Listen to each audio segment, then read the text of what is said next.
नमस्कार, मैं रविश कुमार। क्या आप जानते हैं कि हार्वर्ड में मोदी सरकार के समय को लेकर किस किस तरह के रिसर्च हो रहे हैं। लोकसभा में कांग्रेस को घेरने के लिए प्रधानमंत्री ने हार्वर्ड के एक रिसर्च का हवाला दिया, बल्कि हार्वर्ड के अध्ययन को बढ़िया भी बताया। कहा कि टॉपिक है the rise and decline of India's Congress party के उदय और अस्त की कहानी। इसके बाद प्रधानमंत्री कहते हैं, मुझे विश्वास है कि भविष्य में कांग्रेस की बर्बादी पर हार्वर्ड नहीं, बड़े बड़े विश्वविद्यालयों में अध्ययन होना ही होना है। क्या आप जानते हैं कि हार्वर्ड केनेडी स्कूल के छात्रों ने भाजपा और मोदी सरकार पर रिसर्च पेपर और लंबे लेख लिखे हैं। इसके टाइटल हम बता देते हैं ताकि प्रधानमंत्री अपने मन की बात में चाहें तो शामिल कर लें। जुलाई 2016 में शानूर सिरवाई का लेख the rising tide of intolerance in Narendra Modi's India तो हार्वर्ड में ही छपा है। एक का टाइटल है the rise and decline of India's Congress party, दूसरे का टाइटल है the rising tide of intolerance in Narendra Modi's India. एक कांग्रेस पार्टी की बात कर रहा है तो दूसरा भारत के स्तर पर बात कर रहा है कि नरेंद्र मोदी के भारत में असहिष्णुता का ज्वार काफी चढ़ गया है। हम आज के कार्यक्रम में इस पर विस्तार से बात करने वाले हैं कि येल यूनिवर्सिटी, स्टैनफोर्ड यूनिवर्सिटी और हार्वर्ड यूनिवर्सिटी में मोदी सरकार के दौर के बारे में क्या क्या रिसर्च हो रहा है।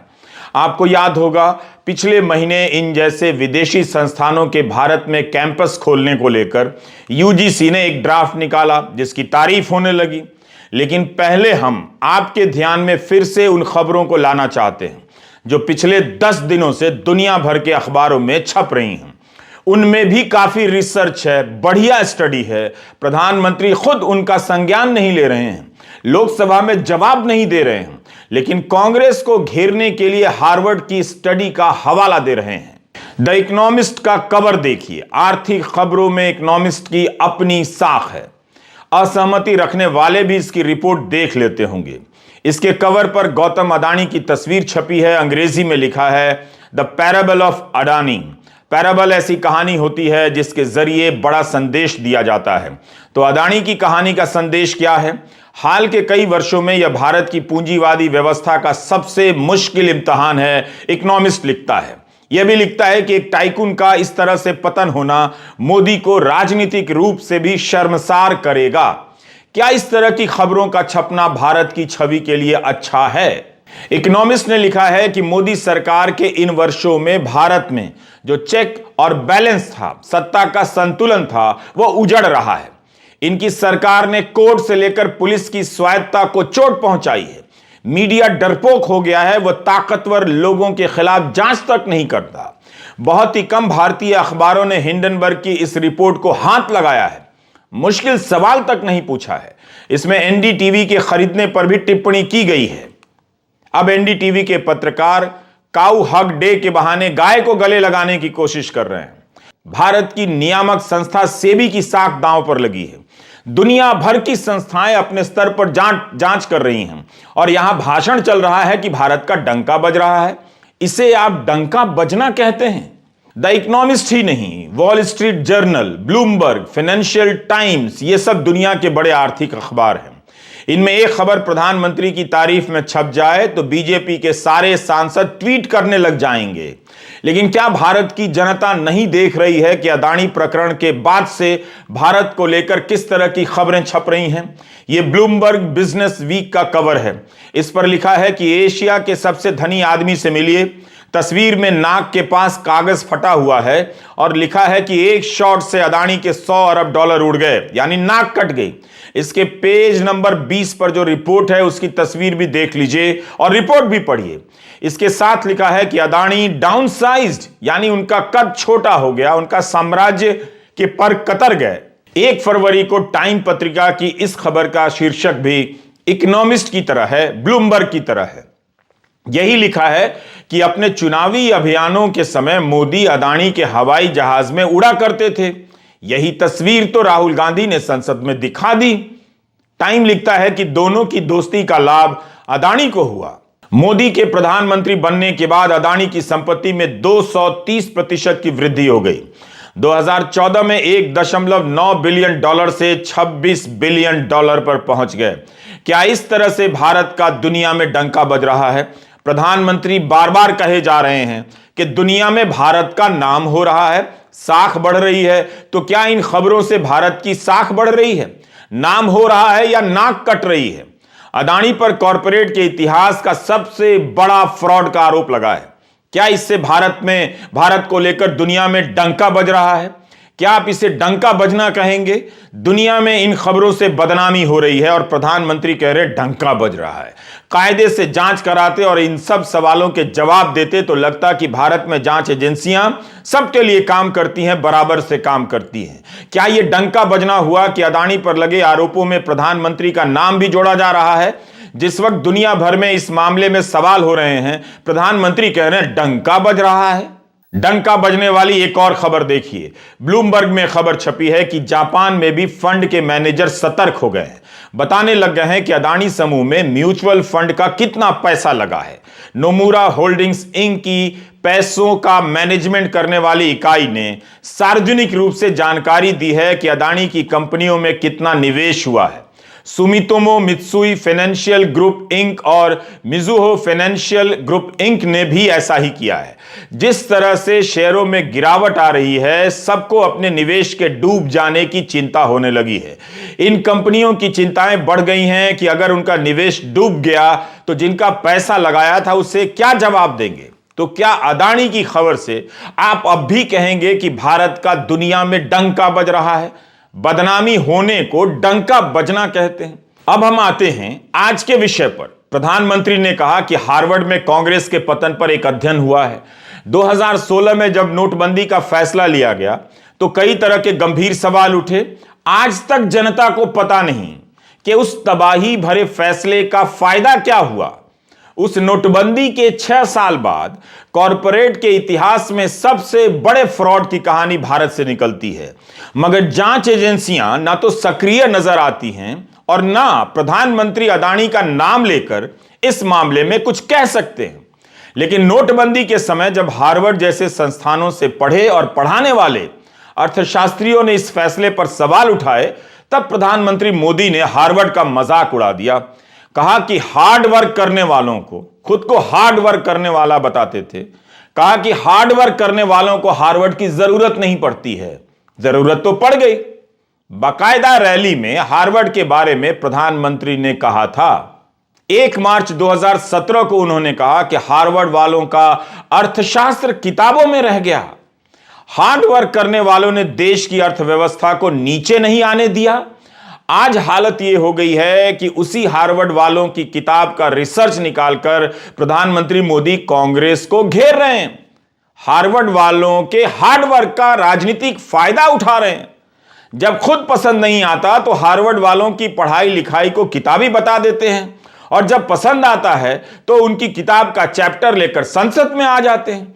नोटबंदी के समय हार्वर्ड के अर्थशास्त्र के प्रोफेसर और नोबेल पुरस्कार विजेता अमर्त्य सेन ने नोटबंदी के बारे में क्या कहा था? यही कहा था ना कि यह तानाशाह का फैसला है। इसने विश्वास पर आधारित अर्थव्यवस्था की जड़ों पर हमला कर दिया है। सुप्रीम कोर्ट ने आखिर जब नोटबंदी पर सुनवाई की और इसे 4-1 के फैसले से सही बताया, तब इस फैसले में जस्टिस नागरत्ना ने असहमति दर्ज कराई। लिखा कि बहुत गंभीर मुद्दा है, इस फैसले से देश की अर्थव्यवस्था और नागरिकों पर प्रभाव पड़ता है। सरकार ने इसे अधिसूचना के जरिए क्यों लागू किया? उन शक्तियों का प्रयोग किया जा सकता था जो सरकार के पास थी। अधिनियम का सहारा क्यों लिया गया? विधेयक का सहारा लिया जा सकता था। ऐसे महत्वपूर्ण फैसलों को संसद के सामने रखना चाहिए था। समझिए इस बात को। बहुमत के फैसले में एक बात कही गई है जिस पर गौर करना चाहिए। यह कहा है कि माना जाता है कि संसदीय व्यवस्था में कार्यपालिका अगर अपने अधिकारों का सही इस्तेमाल नहीं करती है तो उसे रोकने के लिए उसकी संसद के प्रति जवाबदेही तय की गई है। तब तो संसद तक यह मामला पहुंचना ही चाहिए था। यह सब आपके सामने है। नोटबंदी के समय हार्वर्ड की पढ़ाई लिखाई को किताबी बताने वाले प्रधानमंत्री के इस फैसले से अर्थव्यवस्था में कोई क्रांतिकारी बदलाव नहीं आया। हालत यह है कि 8 साल बाद भी इसी बात का श्रेय ले रहे हैं कि 80 करोड़ लोगों को मुफ्त अनाज दे रहे हैं। यह नहीं बताते कि क्यों दे रहे हैं, क्योंकि इस देश में 25,000 महीना कमाना मुश्किल है। जो कमाता है वो चोटी के 10% लोगों में आ जाता है। इस महंगाई में मुफ्त अनाज नहीं मिलेगा तो इतनी बड़ी आबादी भूख से मर जाएगी। जाहिर है नोटबंदी ने जो सपने दिखाए थे वो फेल हो गए, लेकिन तब इस बात पर खूब ताली बजाई गई कि हार्वर्ड वालों का अर्थशास्त्र किताबों में रह गया और हार्ड वर्क करने वालों ने देश की अर्थव्यवस्था को नीचे नहीं आने दिया। वैसे जीडीपी नीचे आ गई थी नोटबंदी के बाद। अब आते हैं इस बात पर कि प्रधानमंत्री को हार्वर्ड से इतना प्रेम कब हो गया। क्या इसलिए हो गया कि उसकी लाइब्रेरी में कांग्रेस के पतन पर रिसर्च की किताब रखी मिली? अब हम बताते हैं कि दुनिया की बड़ी बड़ी यूनिवर्सिटी में किस तरह के रिसर्च हो रहे हैं। स्टैनफोर्ड यूनिवर्सिटी में एंथ्रोपोलॉजी के प्रोफेसर हैं थॉमस ब्लोम हैंसन। ध्यान से सुनिएगा, ये वहां के Reliance Dhirubhai Ambani professor of anthropology हैं।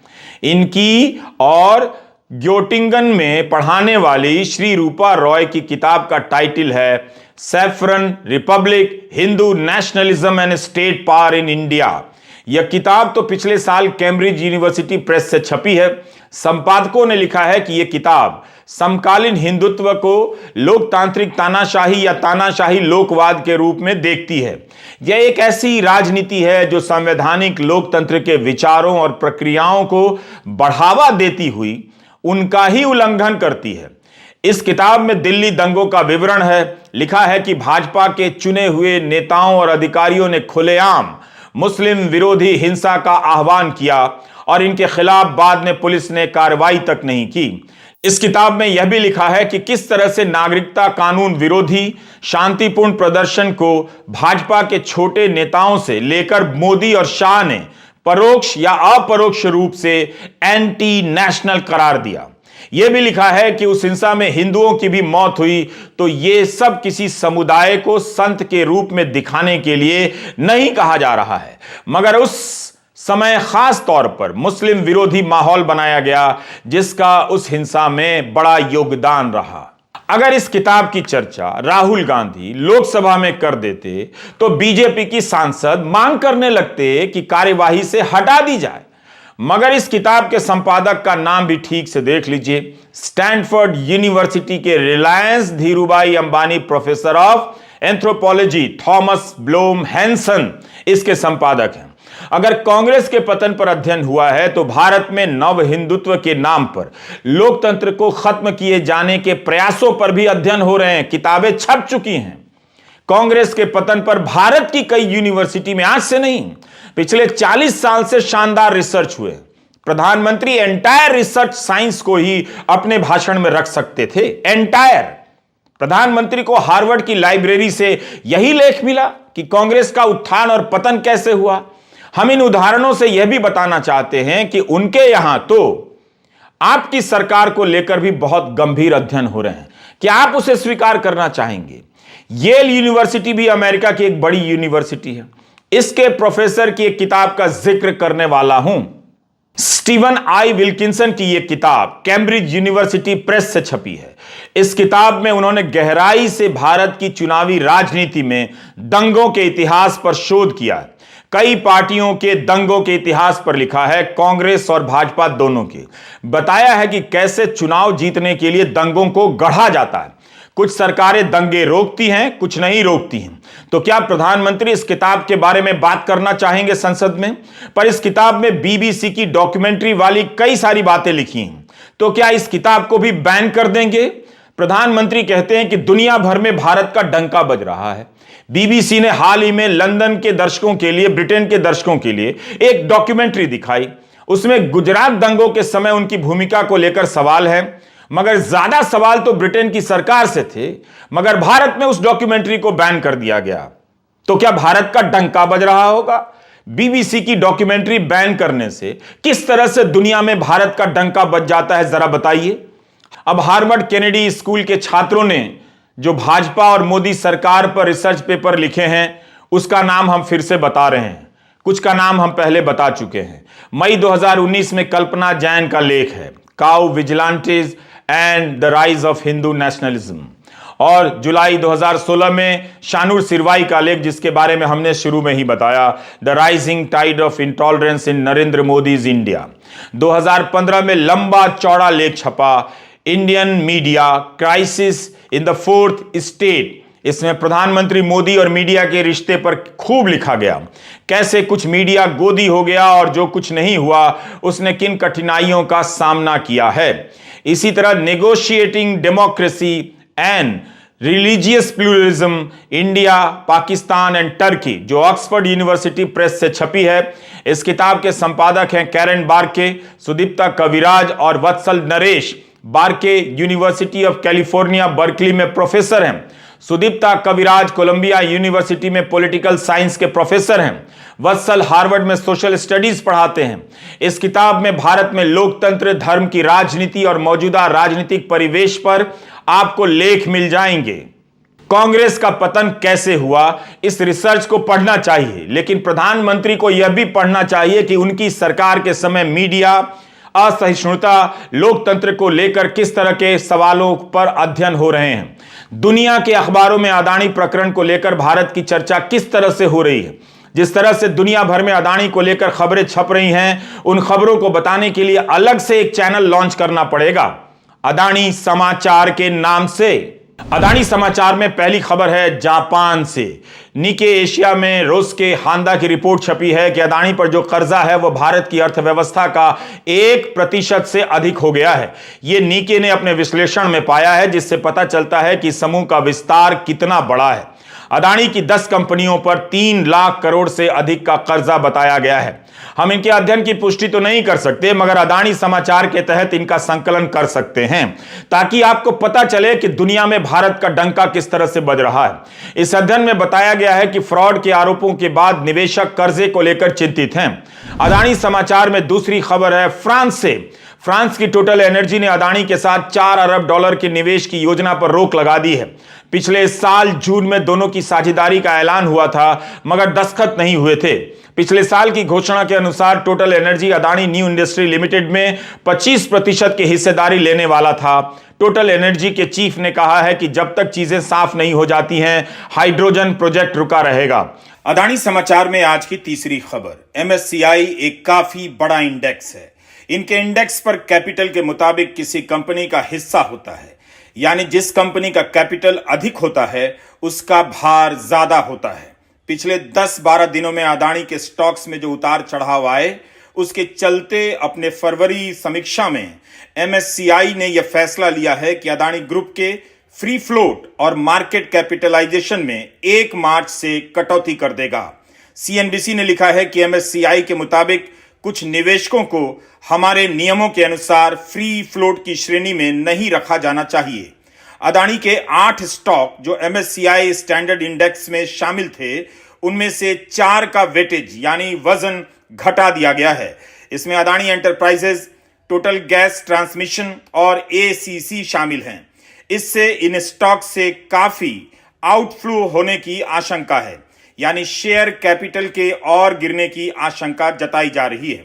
इसके अलावा नुवोमा वेल्थ मैनेजमेंट ने अपने एक नोट में लिखा है कि एमएससीआई ग्लोबल स्टैंडर्ड इंडेक्स ने भी अदानी एंटरप्राइजेस की वेटेज को 0.5% से कम कर दिया है और आशंका जताई है कि इससे अन्य 3 स्टॉक्स में भी गिरावट देखी जा सकती है। इससे $500 मिलियन का घाटा होने का अनुमान है, यानी 4000 करोड़ रुपए से ज्यादा का नुकसान। इन घोषणाओं के बाद अदानी समूह के शेयरों में गिरावट देखी गई। अदानी समाचार में चौथी खबर है लंदन से। फाइनेंशियल टाइम्स ने लिखा है कि पिछले दिनों खबर आई कि अदानी समूह ने लोन चुकाए हैं, मगर उससे पहले मार्जिन कॉल का कॉल आया था, क्योंकि ब्रोकरों ने मांग की कि जिन शेयरों को गिरवी रखकर लोन लिया गया है उनके दाम तो गिर गए, तो बाकी का मार्जिन दे दीजिए। अगर हमसे कोई त्रुटि हुई इन सूचनाओं को बताने में, तो मार्जिन कॉल का मामला यही है। फाइनेंशियल टाइम्स ने सूत्रों के हवाले से यह खबर लिखी है। यह लिखा है कि अदानी को लोन देने वाले Berkeley bank, city bank, Deutsche bank ने कहा कि शेयर डूबने के बाद जो मार्जिन बनते हैं उसे भर दीजिए, टॉप अप कर दीजिए। उसके बाद अदानी ग्रुप ने पूरा लोन चुकाया। यह भी लिखा है कि इसे चुकाने के लिए कौन सा फंड इस्तेमाल किया गया, इसका पर्दाफाश नहीं किया गया है। इस पर तृणमूल कांग्रेस की सांसद महुआ मोइत्रा ने ट्वीट किया कि 24 घंटे के भीतर झूठ का भांडा फूट गया। अदानी समाचार में 5वीं खबर नॉर्वे से है। नॉर्वे के सोवरेन फंड ने अदानी समूह की 3 कंपनियों में जो शेयर खरीदे थे उसे बेच दिया है। मीडिया रिपोर्ट के अनुसार $200 मिलियन के शेयर बेच दिए। इसने तो हिंडनबर्ग की रिपोर्ट आने के पहले से ही बेचना शुरू कर दिया और पैसा निकाल लिया। नॉर्वे सॉवरेन फंड को दुनिया का सबसे बड़ा स्टॉक इन्वेस्टर कहा जाता है। इस फंड का कहना है कि अदानी समूह में अब हमारा कोई पैसा नहीं है। इस फंड का पैसा दुनिया की 9,200 कंपनियों में लगा है। सोचिए, 9,200 कंपनियों में अब अदानी समूह की कंपनी बाहर हो गई है, एक भी नहीं है। सूत्रों के हवाले से अदानी समाचार में छठी खबर न्यूयॉर्क से है।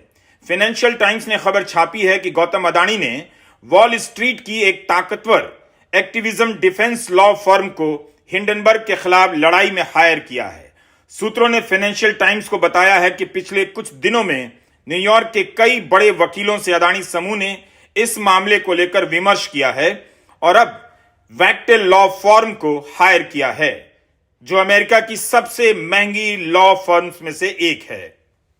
नॉर्वे सोवरेन फंड तो पहले से ही अपना पैसा निकालने लगा और पिछले साल के आखिर तक काफी निकाल लिया। तो जाहिर है कुछ लोग समझ रहे होंगे कि मामला क्या है।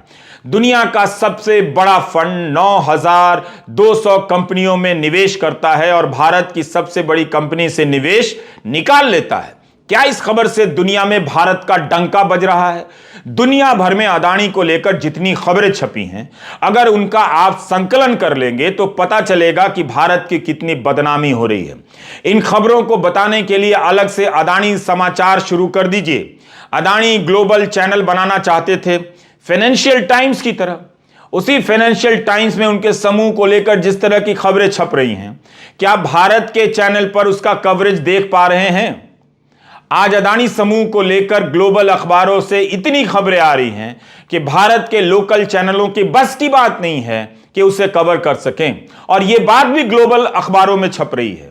प्रधानमंत्री से जवाब मांगा गया तो गिनाने लगे कि कितने करोड़ को मुफ्त राशन दे दिया, कितने करोड़ घरों में पानी दे दिया। अब से कोई आपसे सवाल पूछे, आप कहां थे, घर लौटने में इतनी देर क्यों कर दी, तो मत बताइएगा कि गाय को गले लगाने गए थे। सवाल का जवाब देने की जरूरत ही नहीं है। जैसे ही सवाल आए कि आप कहां थे, पिताजी पूछे कि आप कहां थे, आप जवाब में सड़कों के नाम गिनाने लग जाइए। मैं बताता हूं कैसे। कभी लिंकिंग रोड, कभी वार्डन रोड, कभी केडल रोड, कभी पैडल रोड गाने लग जाइए।